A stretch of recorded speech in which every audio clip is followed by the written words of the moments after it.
I'm going to tell you how you can turn your empty notebook into a productivity tool that can change your habits and make you more organized during your job search. If this is your very first time in here, what it most likely is, because it is also my very first YouTube video, hi, my name is Heleri, and I'm the founder of Job Seeker Abroad, a job search club for international job seekers that helps you to stay more positive during your job search and provides you with tools and support for successful job hunting and your well-being throughout the process. So if you want to speed up your job search and brush up your job searching skills, start now by subscribing.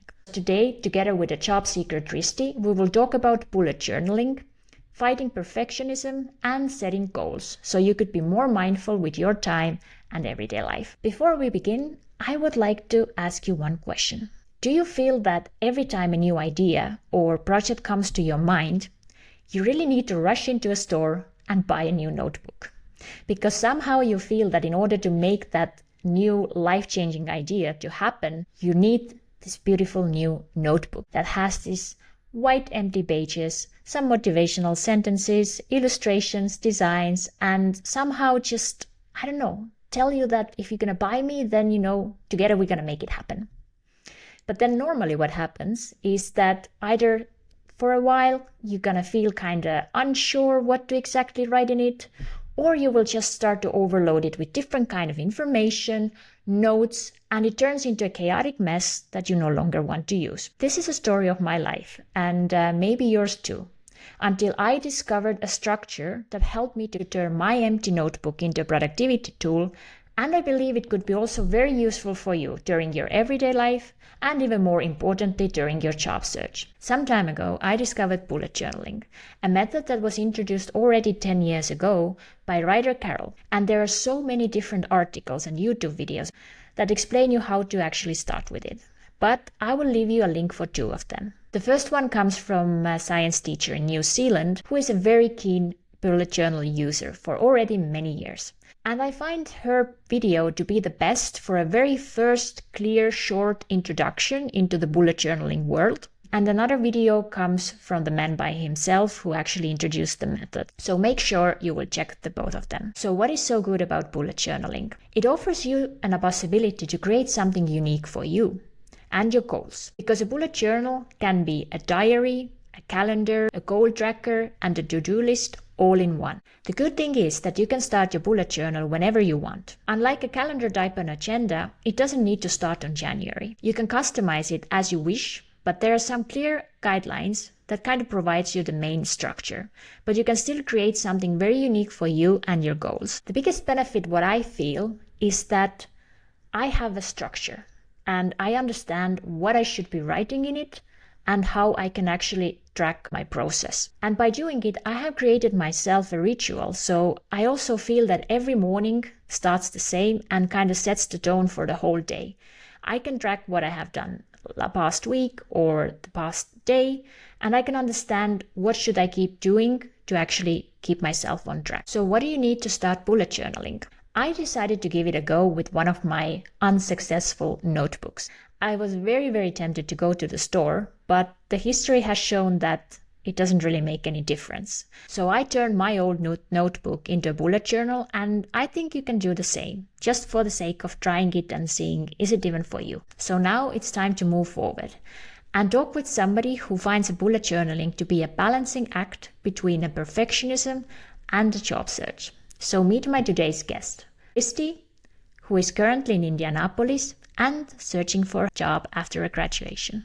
Hi, Tristi, and thank you so much for being here. Hi, I'm glad to be here as well. To be honest, today marks a very important milestone because you are my very first guest, and this is the very first video interview for Job Seeker Abroad. So thank you. Thank you for making it happen. Of course, I'm glad I could be of help, and I'm excited to share anything that I have that can be of help to you and your channel. Actually, we just got to know each other a couple of weeks ago because I found your article on Medium where you spoke about perfectionism, job search anxiety, and bullet journaling. The main thing what caught my attention was how you were describing perfectionism, because I am a perfectionist by myself. And I really liked how you said that in your early 20s, you felt that this was kind of something even to be proud of. But your opinion about that has changed. So what do you feel today? I really used to think that it's amazing that I have this eye for detail. I like to make sure that everything I do is just perfect before anyone sees it or before I put it out there. And over time, that habit just started to make me slower in my work with things that I was paying attention to. It became a bigger problem for me during the end of my.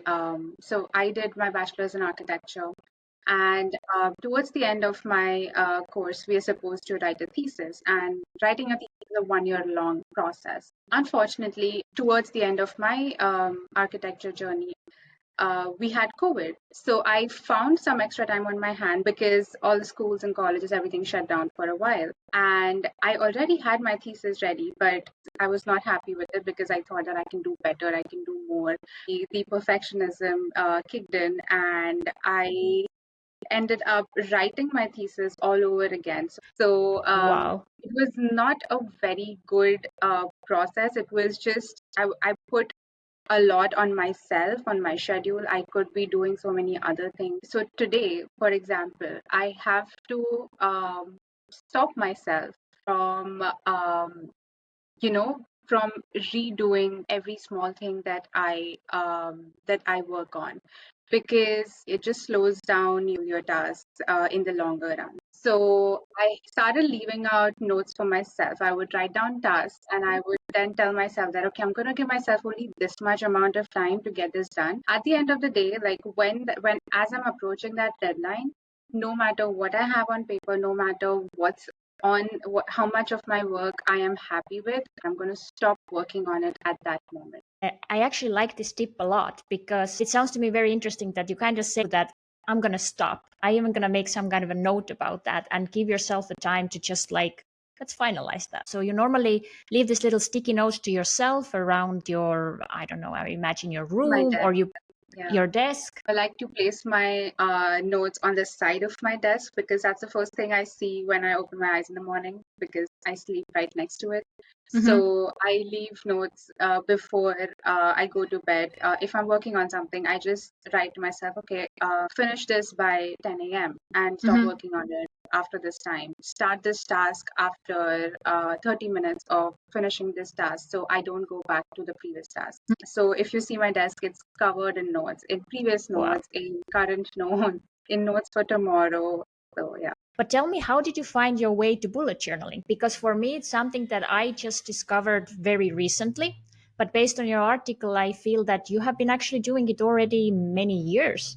I had this whole phase a couple of years ago. Actually, I still do. It wasn't a phase. I still really like reading self-help books. So I had come across Atomic Habits by James Clear, and he talks about the clear habit journaling in his book, and it's a method that he's introduced. And I read more about it, I did some research because I just found it really interesting that method of journaling or just writing every day or a habit of writing something down actually makes you productive, because he talks about the research that he put into it in the book.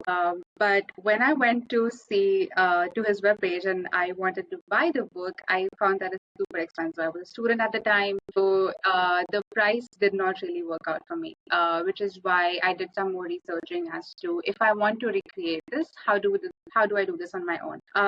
That's when I came across the method called bullet journaling by designer Ryder Carroll. He has a similar method. So I ended up just buying a journal from my college stationery and putting down a few notes for myself in combining the cleared habit journaling method and bullet journaling method to make it as easy and as easy for me to adapt in my daily lifestyle as it could be, instead of having to learn a new method, and just started doing that over a period of time. And I saw how it was helpful. I also started doing this one thing where I would write one thing I was grateful for at the end of the day, every single day. Like over the long run, it helped me with my mental health journey as well, because around the same time I had just started therapy. I was into CBT, and that's when I also started journaling and just maintaining a gratitude journal along with a habit journal. And it was very good for my mental health at times. Yeah. Well-being is something I talk a lot in the job seeker abroad to understand, was there something more aside of the gratitude that you feel the direct benefit to your mental health while using it? So it was the larger, like the overall idea was to remember just things I'm grateful for in my life. Because, like I mentioned, I I had just started my mental health journey at that point, and I was on antidepressants, and it was just not a very good time for me. The time I started journaling. So even today, if I open any of my journals, I read things I was grateful for at that time, and it paints a picture for me of my journey, of how I started and things that I have accomplished over time. So even if I am just looking at my bullet journals from back then, I see the tasks I've done on a weekly basis. I like to keep track of the number of weeks I have been journaling for. So I have week 22, week 32, week 50, week 70, and that gives me a sense of accomplishment, which again it boosts my confidence in a way that if I'm able to do this small task of just maintaining entries for myself, and being thankful and making sure that I write or remember one thing I'm thankful for every day, I think I can do or take on bigger tasks, because I feel everyone hits that point in their lives at some point where you're just like, you know, I don't feel that good about myself. I don't think I can do this. So, just having a log of all those years, all those weeks, it boosts my confidence. So even if I'm just looking at my pile of journals, I know that accomplished all those tasks for these many weeks. And that gives me confidence. That helps me in some small way where I'm like, okay, if I'm able to do that, I think I can do something more. I think So, that's amazing, because one of the things I think a lot of people lack also is to celebrate their small wins, because we kind of tend to forget them, and then they just don't seem so important for us. So I really like that you actually said that this bullet journal also gives you an excellent opportunity to kind of look back to see what you have accomplished, and whenever the imposter syndrome kicks in and you feel like, no, I'm not really, I can't do that, kind of look back and say, you know what, I did that. I think that's a piece of cake. yeah, So yeah, that's a exactly. good one. And well, moving on forward, you are also right now a job seeker. So Mhm. tell me, what kind of challenges are there around you? From what I have experienced, and also from what I have heard from people I have been seeking advice from, it's not a very good job market, especially for the tech industry at this time in 2024. And I know that I'm not the only one. There's one thing that keeps, I think, not just me, but all of us going, is that we're not alone. I know that I have friends who are also in the same boat, who are putting in the same effort as I am. So we don't have to feel disheartened. It's just a time that will pass. You have to get through it somehow. You have to just keep putting your best foot forward. And even if you can't do it on every single day, make sure that you do it maybe once in 2 days, once in 3 days, once in 4 days is also good enough. So that's the situation that I'm in at the moment. And one of the questions that I come to my mind, like you mentioned the rejections. What do you do Mhm. if you read those rejections? Like, how do you cope with them? I get at least two rejections every single day.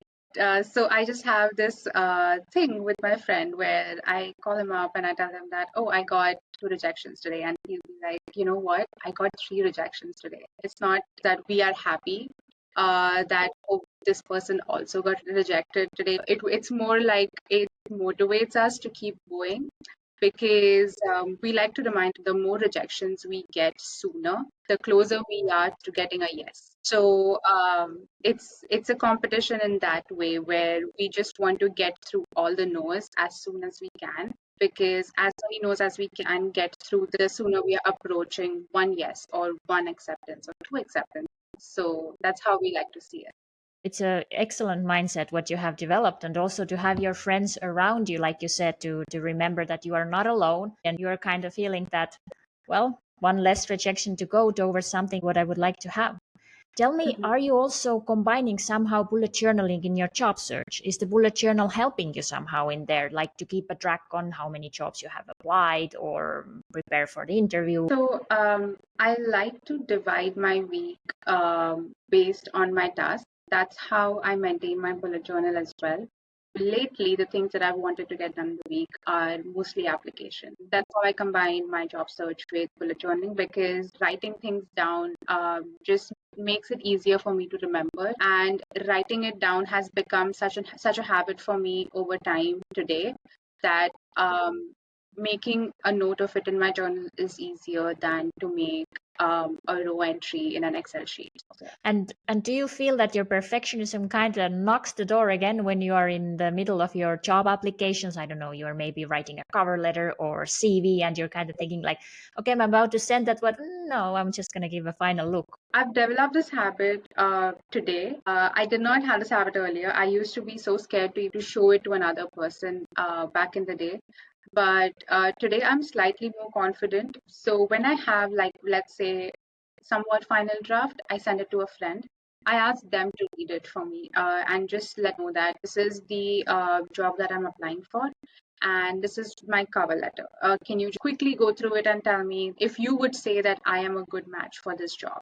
So that stops me for having to go over it over and over again, and making sure that it's perfect for me, as compared to sending it to a different set of eyes and having them just let me know that, okay, just change this bit and you'll be good to go. And if they are giving me that input, only then will I make that change. Just if they say that it's great, I'll be like, awesome. I'm not even going to look at it once again, because cover letters is just one part of your entire application. It's not everything. So the recruiter is not only going to read your cover letter, they are going to see your portfolio, they're going to see your journey, they're going to see your experience, they are going to see just who you are as a person on your portfolio, especially for designers as well. So all those aspects also come into play. So I remind myself that I don't need to fixate on one task, which is writing my cover letter in my entire application. So I'm able to cope with my perfectionism in that way today. So, yeah.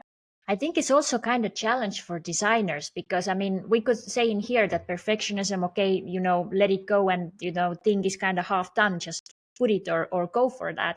But I'm thinking also to be a designer to like actually build up your portfolio, you kind of can't have that mindset exactly because if something is going to be half done, it's also not going to serve for you. So you really need to find there like the sweet spot, I think. I agree with that, and I'm guilty with this, that I do have two sets of portfolios at this point, Mm-hmm. similar to my thesis. So your thesis, yeah. But so I can't say that I have completely overcome this habit of correcting my work, because I have not. This is my second iteration of my portfolio that I'm working on right now, and I am happier with it. So with my earlier iteration, I just needed a little bit more confidence with the kind of work I was putting out there.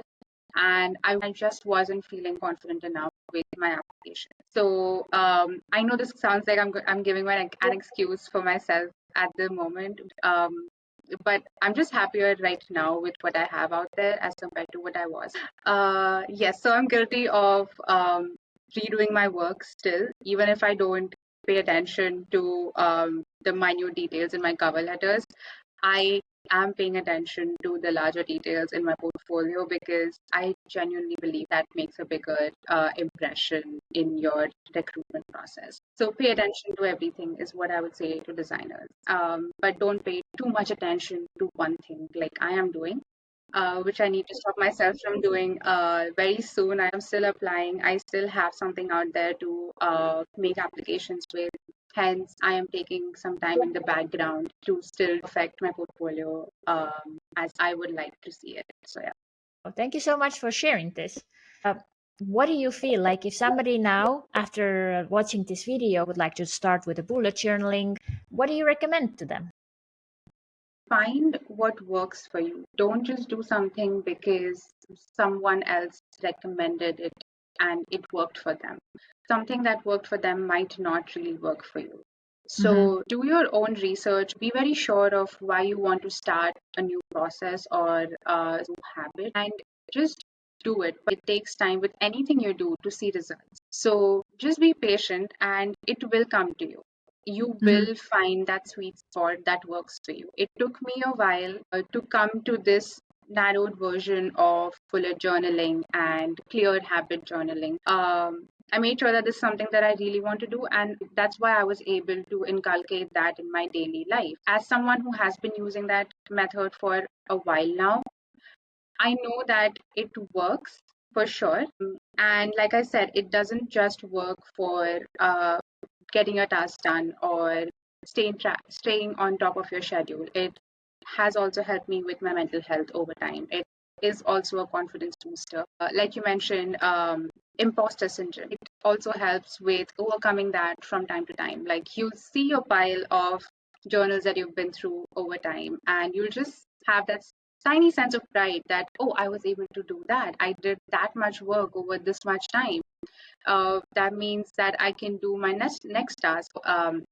It's just about patience, and it's about keeping consistent. So find the method, find something that works for you. Mm-hmm. So yeah, that's just the parting piece that I would like anyone who's looking to get Super. into journaling.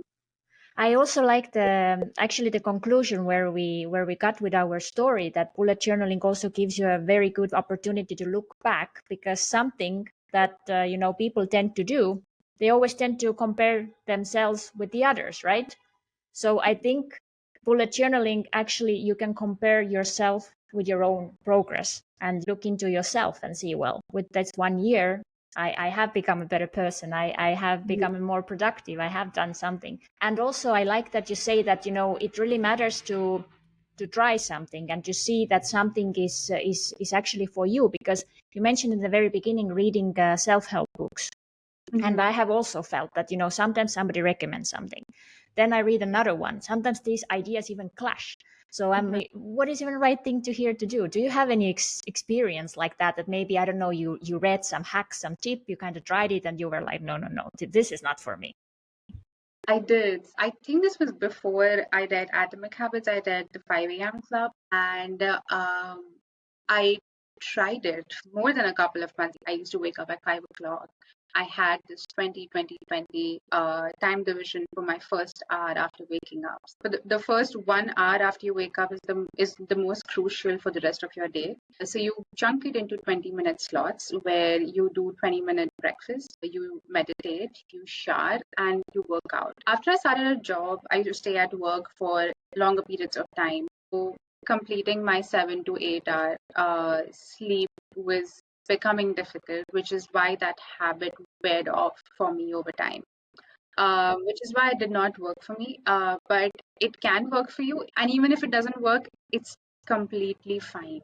There's something else that's meant for you, and you will find it over time. So just keep looking for what works. You can always keep trying different things, and you can just say that, yeah, I tried this, I did this, and it did not work. I had this thing where I wanted to read 52 books in 1 year. I reached 30. And then after that, I felt like I was only reading books to meet my goal. I was not reading books to actually extract information, to learn things from it, which is why I stopped following that method. That doesn't mean I've stopped reading books completely. I am reading books even today. And it's more laid back, and I am absorbing more. So I am giving myself time to read something, and I am not on a schedule. So, yes, I tried multiple things that did not work for me.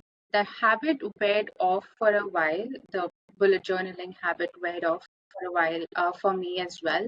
But when I started with my job search, just every day was getting a little overwhelming with, like I mentioned about getting rejections every single day. Sometimes you know that this is the response I'm going to receive, because again, I am an international student, so there are some roadblocks that you will face when you're applying for certain types of jobs. So you will face rejections more than usual as an international student. Mm-hmm. um, but you are still going to get there. You're still going to make that application. Like I mentioned, you have to get through all the no's before you can get to that one yes. So and again, having people around me who have reminded me, who helped me, and who've just been with me in this Mm-hmm. journey has been super helpful. Even if I feel like, yes, bullet journaling has helped me a lot with my Mm-hmm. job search, with maintaining my sanity on some Mm-hmm. days. It's equally been rewarding to have people around me who have been supportive. Mm-hmm. So that makes a huge difference as well. So even if you don't have a method or like a schedule or something that doesn't work for you right now, as long as you have people who support you, as long as you even have one person who Mm-hmm. is with you on this journey, you're going to be okay. So keep showing up for yourself, keep putting in just 10% or even 2% extra every single day, is you will see improvement in your own growth over time. So don't doubt yourself if you're starting something new. Just be patient in your journey and you'll get there. Wow, these are very beautiful words with what I also feel that we could sum up our interview. And if anybody who is listening and feels that, well, they're lacking the opportunity to have somebody aside of them job seeking journey, then job search club called Job Seeker Abroad is open. So I'm also welcoming everybody to come there and see what is happening and how I could help you. So, Tristi, I would really like to say a big thank you. As I said, today's interview has been a big milestone for me, and I think you have also gained a new experience because, as you told me before, to have this kind of an interview was also new for you. So, I think we did a great job. Thank you so much. Yes, this was a first for me, and thank you for just being patient and giving me an opportunity to share my ideas. And thank you for the work you're doing. Thank you for Job Seekers Abroad. I'm sure it is going to be helpful for the people that you've already helped and the people that will reach out to you after reading your content. So thank you for that. Thank you for starting this journey for yourself and for um, all the job seekers abroad, including myself. And I wish you all the best with your job search. So I'm rooting for you. Thank you. Take care. Bye. Take care, you too.